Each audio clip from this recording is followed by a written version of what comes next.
여러분 안녕하십니까. 3월 24일 수요일 새벽이 됐습니다. 저는 책입니다. 어제 아침 오세훈, 안철수 두 후보의 단일화 발표가 있었죠. 오세훈의 승리로 끝났습니다.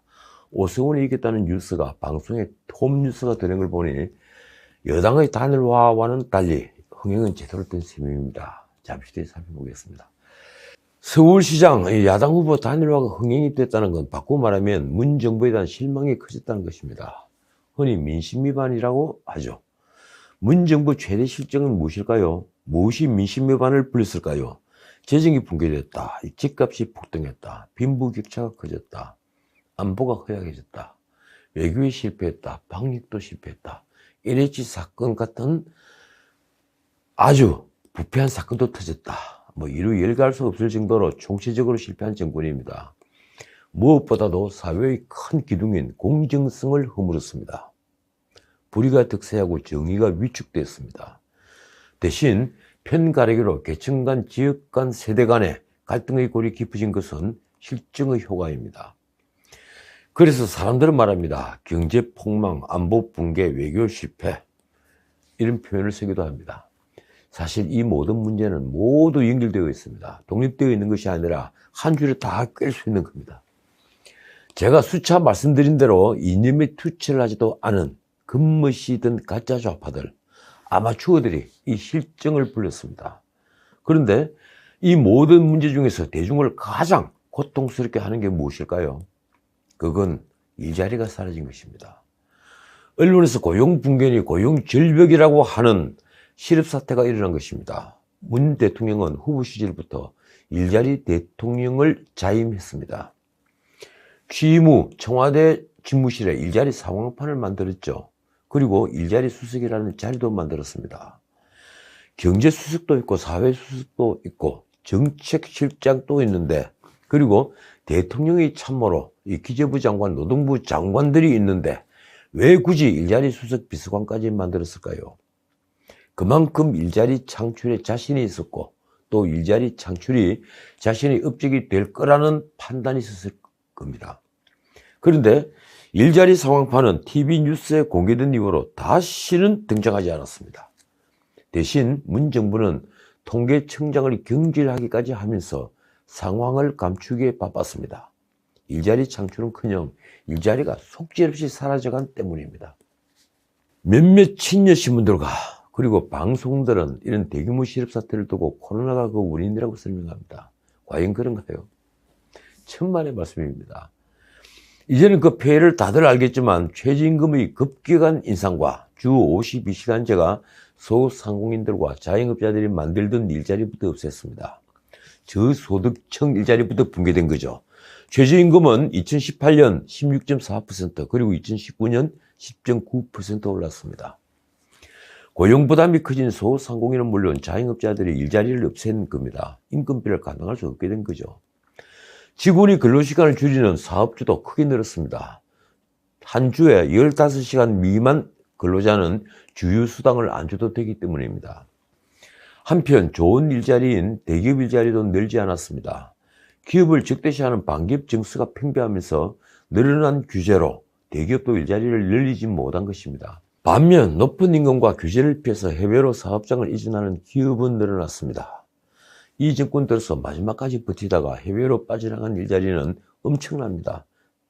대기업도 마찬가지입니다. 당장 삼성전자는 이제 한국에서 TV도 냉장고도 휴대폰도 노트북도 만들지 않습니다. 시제품 만드는 생산 라인 하나씩만 있습니다. 이 생산 기계는 모두 해외에 있죠.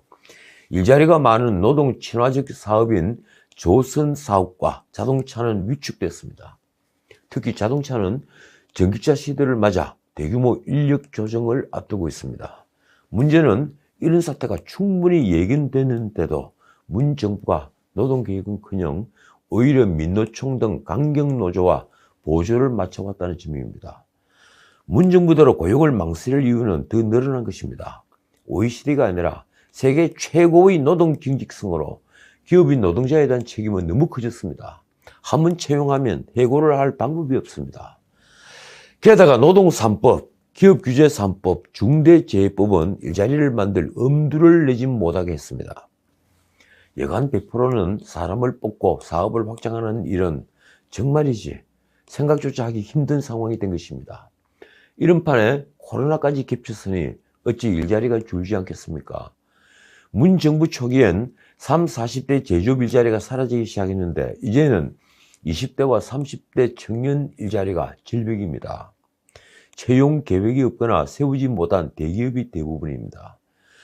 국민의힘 유경준 의원실이 공개한 통계청 자료를 보면 그저 기가 막힐 뿐입니다. 문정부 들어 주 40시간 이상 근무하는 풀타임 일자리는 195만 개가 사라졌습니다. 이 방송 시즌1을 하던 때 풀타임 일자리가 118만 개가 사라진 것을 제가 말씀드렸는데 그 통계가 나온 지 1년이 조금 더 지나 77만 개의 일자리가 더 사라진 것입니다. 대신 문정부에서 주 40시간 미만 단시간 근로자는 213만 명이나 늘었습니다. 이 일자리의 상당 부분은 노인들에게 제공된 알바 일자리 같이 정부가 세금으로 뒷받침하는 재정 일자리, 즉 직접 일자리입니다. 여기에서 통계 장난이 시작됩니다. 이 문정부 출범 다음엔 2018년부터 작년까지 3년간 취업자 수는 18만 명 오히려 늘었습니다. 통계상으로 그렇습니다. 문정부 평가대로 엄청난 성과죠. 그런데 18만 명 고용 증가는 당연히 엉터리입니다. 풀타임 일자리는 사라졌는데 제대로 된 직장은 이르는데 먹고 살기 위해 하는 알바형 일자리가 대신 통계에 잡힌 것입니다. 한국 고용시장의 민낯이 드러난 것입니다. 그러니까 통계에 잡힌 직접 일자리는 정부가 재정으로 만든 단시간 취약계층의 계약직 일자리입니다. 대부분 1년 미만, 근로시간은 주 30시간 미만으로 주로 교통안내, 쓰레기 줍기, 행정심부름, 그리고 방역활동 도우미 등의 일을 합니다. 그 숫자는 과연 어느 정도일까요? 정부가 공급한 일자리는 본 예산 기준으로 2017년에 61만 7천 개에서 지난해 94만 5천 개로 늘었습니다. 거기에 작년에는 추경으로 30만 개 이상 일자리가 추가 공급됐습니다. 그러니까 작년 공급량은 본 예산 추경 합해서 124만 개입니다.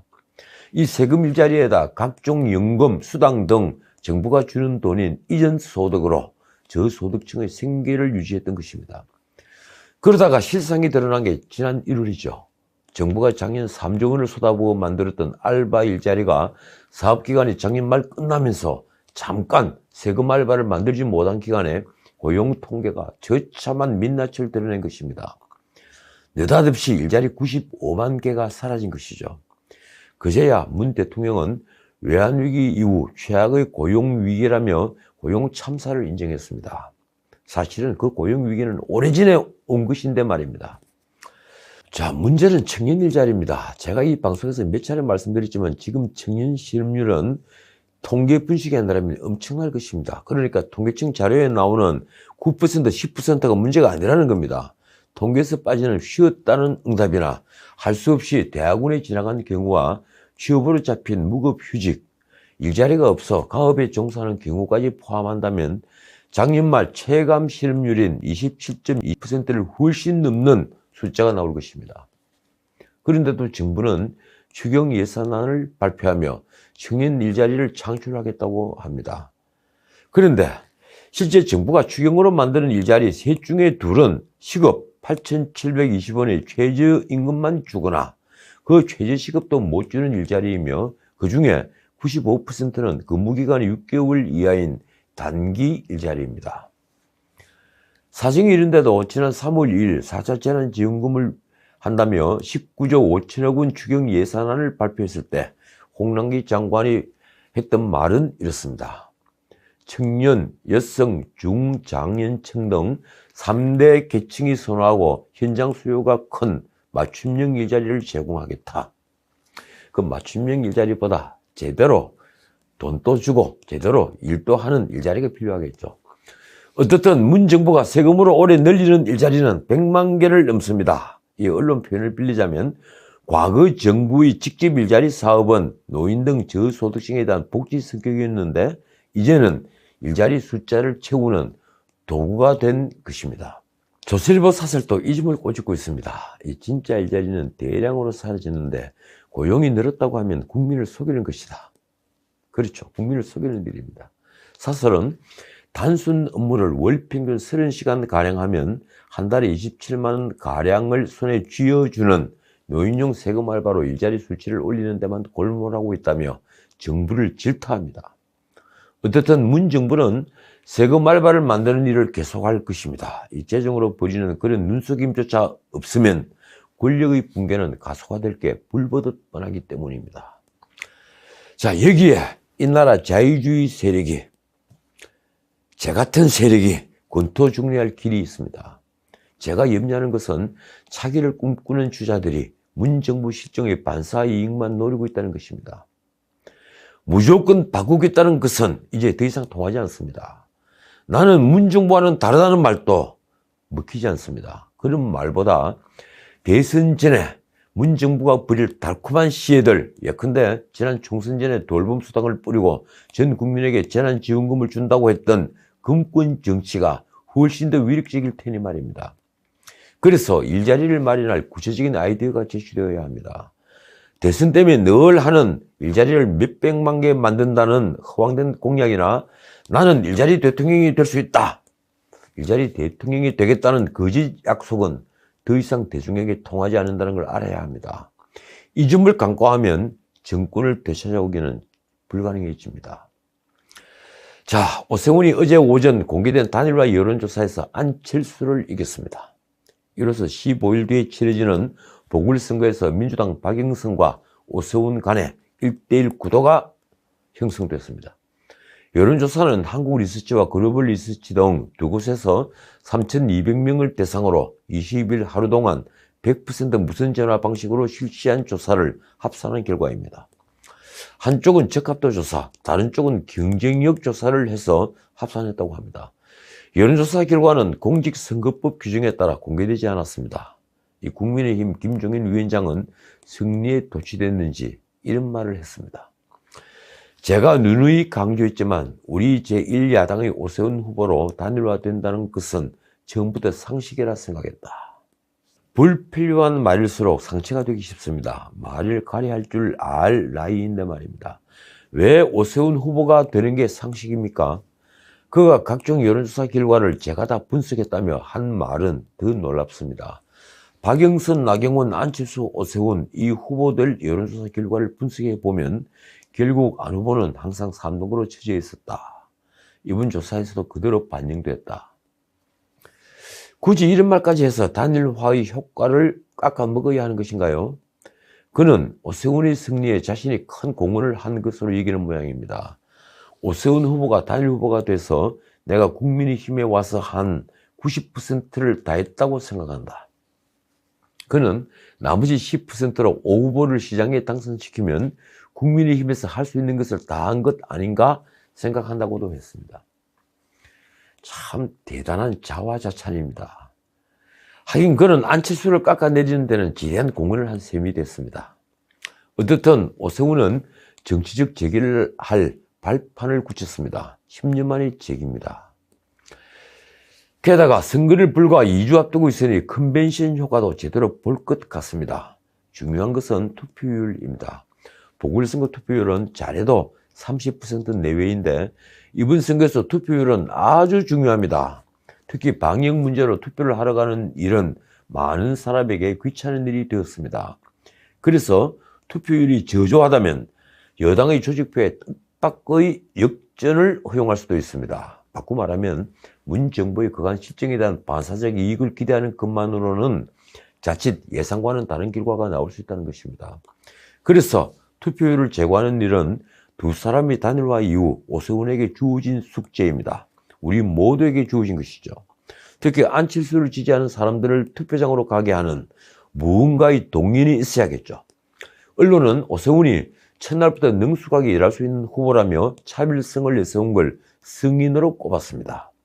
나경원을 강경우파로 몰아세우면서 실용적 중도우파 성향을 보인 것이 안철수를 지지하는 중도층을 분산시켰다는 분석도 제기되었습니다. 자신들이 단일화 쇼는 흥행에 참패했던 민주당은 서울 시민을 따돌린 끼리끼리 단일화 쇼에 불과하다고 초를 쳤습니다. 그렇다면 박영선, 김진애의 단일화는 끼리끼리 한 너무 뻔한 쇼가 아니었습니까?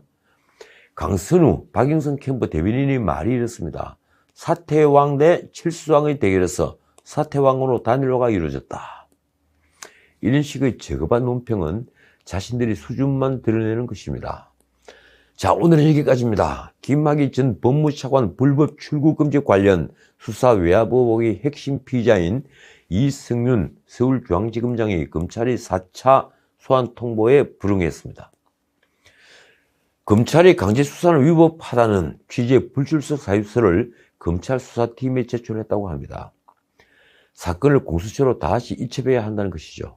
공수처는 지난 12일 조직구성 미비를 이유로 검찰이 이 사건을 재이첩하면서 공수처 공소제기 대상 사건이므로 수사 후에 송치를 해달라고 요구했죠.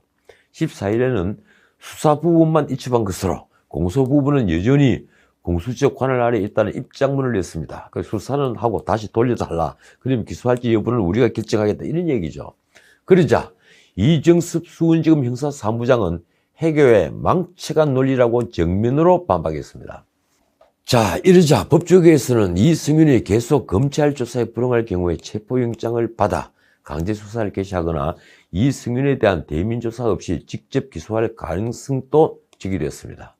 김진욱 공수처장은 일요일이었던 지난 7일 이승윤과 변호인을 만나 면담조사를 했으나 조서를 남기지 않아 황제조사 특혜라는 말이 나왔습니다. 그 바람에 고발도 당했죠. 어떻든 이승윤은 차기 검찰총장 영순위로 평가받고 있습니다. 잘하면 기소되어 재판을 받는 검찰총장을 볼 수 있을 것도 같습니다. 뭐 어떻습니까? 한 번도 경험해보지 못한 나라를 경험하게 하겠다는 문 대통령의 공약은 확실히 이행되고 있습니다. 지금까지 전은책이었습니다.